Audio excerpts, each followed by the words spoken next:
Welcome back. We're in conversation with Anisul Haq and Rubana Haq, a couple from Bangladesh who really made a name for themselves in Bangladesh. Now, Anisul, your company, the Mohammadi Group, plays a pivotal role in the Bangladesh economy. Can you just talk to me a little bit about how you set this company up? When I did a bit of research, I found out that it was set up by 4 friends. And it has now grown into a massive empire. You've gone into several sectors as well. Just talk to me a little bit about how the company all began. I mean, since my wife is the managing director and I'm a sort of retired person, I need her permission to... Go ahead. Should I? Yes, yes, okay. Please. Well, we started very small.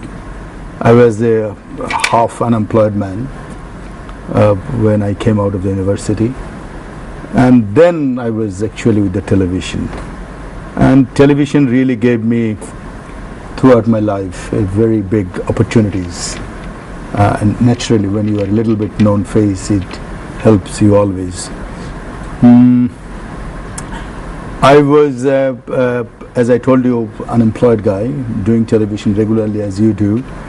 And it's an accident that once I was entering a studio and I hit a gentleman who was about to die, an old gentleman, and then when he got his sense back inside the studio, we could see that he was a very senior person in a very big company in our country. He was very annoyed, but we could find that ultimately he was my fan, and when he got back his sense, in few days we became friends, and he gave me a job in his industry, which is the largest garments industry in Bangladesh in 1985, 86 I think. That's how I started my career as a service holder. But in 1 year, we 4 friends, we came out of the service, made a small company. I took my father's 84,000 say Sri Lankan money, and one of my friends sold his wife's ornaments, one sold his father's property. That's why we start with 52 people. Then virtually I left my business garments last 15-16 years to her. When we departed, today if 4 of us join together, it will be a 50,000 people's company. Today we are 10-12,000 people, but we are not only in garments. Garments is being looked after by her. I look some other small businesses, like we sell electricity to the government. We have 2 power plants. We have a real estate. We have 2 software companies. But we are not a very big company in the country. We are a moderate company.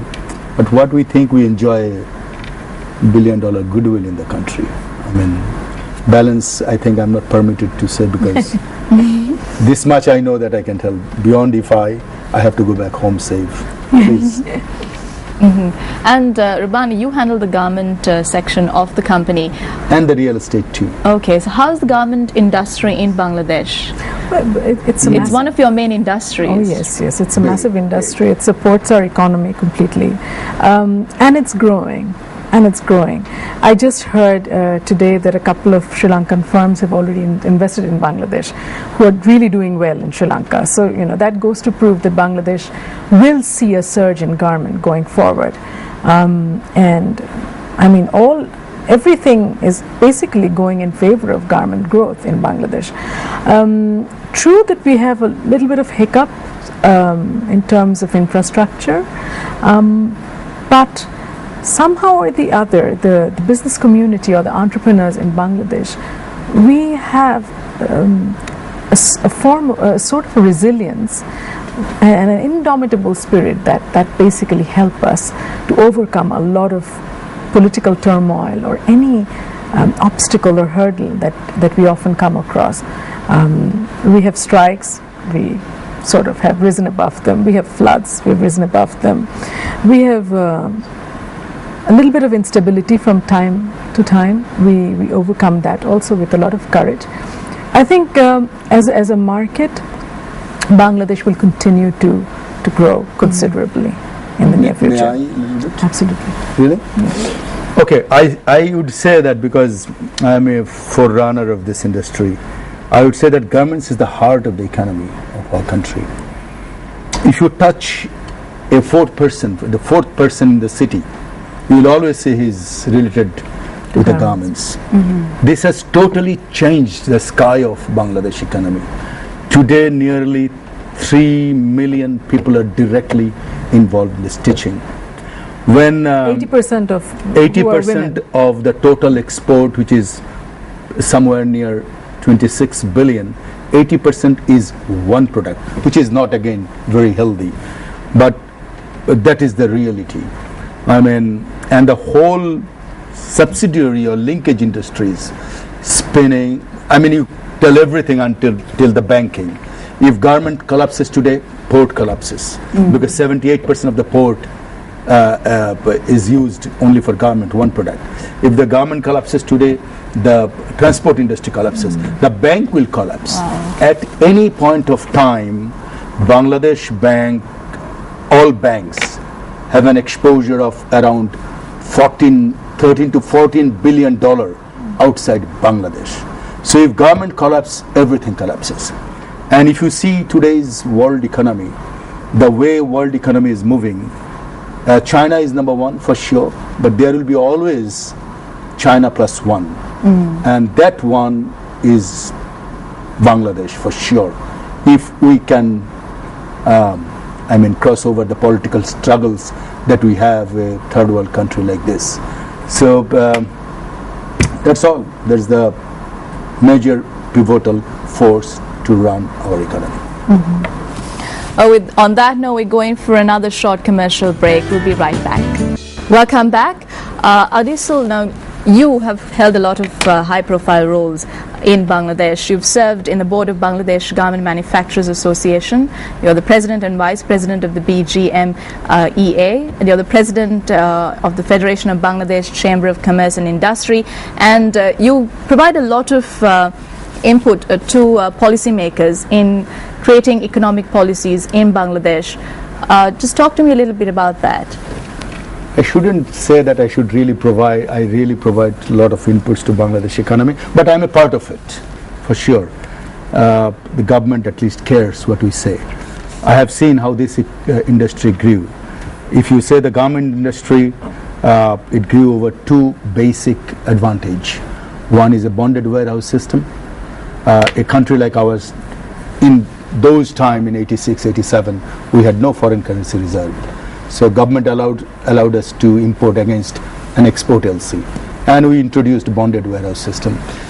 Bangladesh really grew because when this industry started, the gentleman or two or three gentlemen who started this industry was very educated and focused. They negotiated a good quota quantity with US, and Europe was totally quota free. When the quota was abolished in 2004, I was the president heading this institution, BGMEA. Then everywhere in the world, people were saying that the industry will be closed. 1/3 of the Bangladesh industry will be in the water, 1/3 World Bank, IFC, all these institutions. We said no. Bangladesh will grow, and we had to open the sky. And the whole world, especially Istanbul Declaration, American Cotton Association, they were trying to keep the quota. But I, as a president, we fought against the quota. That time, it was 4.12 billion in 2004. If quota would be there, today it would have been 9 billion. Since the quota is out, it's today 20 billion almost. So that industry has grown, and we have given strong input with the European Association to change the rules of origin from our association. That's how today sweater got duty free. That's how today one stage derogation, which is you import fabric from anywhere in the world and you get duty free. It's only one country in the world which is not major country, which is not giving us duty free, is US. We are duty free almost in all other countries, Europe, Japan, Australia, even in China, India.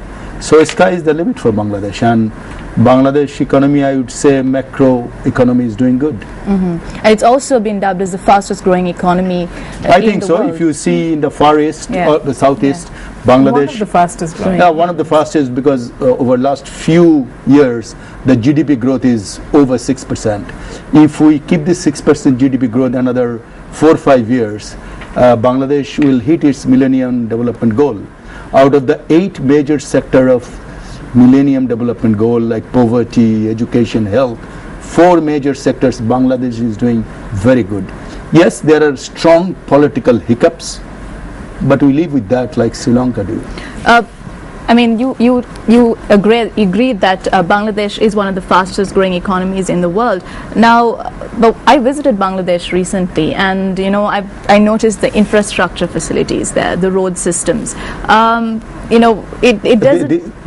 That is one major problem. Exactly, which is the road network and the infrastructure. Road network, we don't have so much of gas today, our electricity. Land is a huge problem. In Land is a Bangladesh as huge well. problem. So Our resources is a big electricity big is a problem.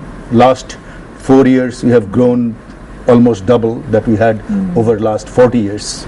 So, well, there are many strong challenges for us to grow, but I think there are also opportunities. Now, Bangladesh itself was an agricultural-based economy, but now its service sector has really come forward and is really taking the country, towards economic growth. How was that changed? How